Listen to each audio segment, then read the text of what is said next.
वाह रे बांग्लादेश के लोग, और खासकर वो कट्टरपंथी कि जिन्होंने बांग्ला आंदोलन को भुला दिया। वो किस तरह से आज़ाद हुए, किस तरह से पूरी पाकिस्तान बांग्लादेश बना, शायद उस इतिहास को भूल गए। और वो लोग जो इसकी मुखालफत करते थे, आज वहाँ की सत्ता में, जो पाकिस्तानी एजेंट थे सत्ता में, उसके करीब पहुँच गए। सबसे बड़ी दुर्भावना की ये बात है कि शेख मुजीबुर रहमान के जो सिद्धांत थे, उसूल थे, वहाँ की 80% जनता उसको फॉलो करती थी। लेकिन आज एक ऐसा वक्त आ गया कि वहाँ वो कुछ लोगों ने पूरी सत्ता को अपने हाथ में काबिज कर लिया।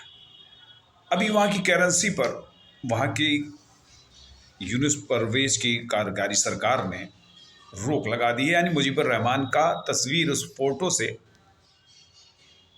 उस करेंसी से हटा दिया जाएगा, उनकी फोटो को निकाल दिया जाएगा। और वहाँ पर उस आंदोलन, जो छात्र आंदोलन भी हुआ है, उस छात्र आंदोलन की तस्वीर छापी जाएगी। यानी सिद्धांता उस राष्ट्रपिता जिसने वहाँ की राष्ट्र को बनाया, उसकी तस्वीर को हटा दिया जाएगा। तस्वीरें जैसी भी तोड़ी गई, आपने न्यूज़ चैनलों में देखा कि कई ऐसे उनकी बुतें थी, कई ऐसे उनके मूर्तियां थी जिसको एकदम आंदोलनकारियों ने तोड़ दिया। आंदोलन क्या, कछदम आंदोलनकारी की आंदोलन अभी भी थमा नहीं, और आंदोलन का विकराल रूप अब हिंदुओं के खिलाफ चल रहा है कि बांग्लादेश एक नया कट्टरपंथी देश बनने जा रहा है। एकदम इसमें नो डाउट कुछ कहा नहीं जा सकता। लेकिन शायद इतिहास को जो अपना देश भूल जाए और जो अपनी पहचान को मिटा जाए, उस देश से क्या आशा कर सकते हैं। हालांकि इस पर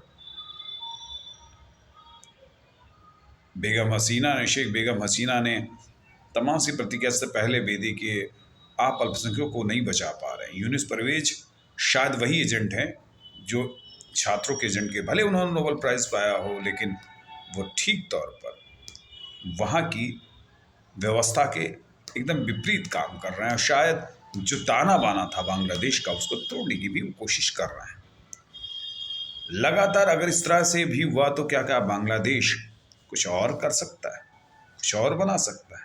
शायद नहीं। लेकिन अभी भी ये नहीं कहा जाएगा कि बांग्लादेश के कुछ छद्म लोगों की वजह से भले बांग्लादेश की सत्ता का हस्तांतरण हुआ, लेकिन हो सकता है कि अगला कोई चुनाव हो, उसमें कोई इस तरह का विशेष दल फिर सामने आए और बांग्लादेश को अस्थिरता के माहौल से दूर कर दे। वक्त है, लेकिन मैं फिर भी कहूँगा कि वो छद्मकारी लोग अगर मुजीबुर रहमान को नहीं याद कर सकते तो शायद किसको याद करेंगे।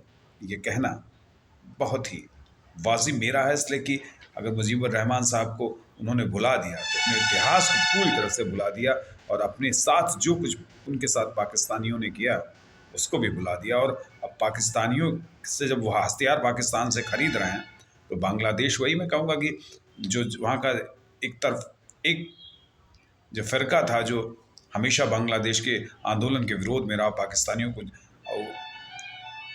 उनकी जानकारी हासिल करा रहा था बंग आंदोलन की, वही लोग इस सत्ता के करीब आ गए हैं।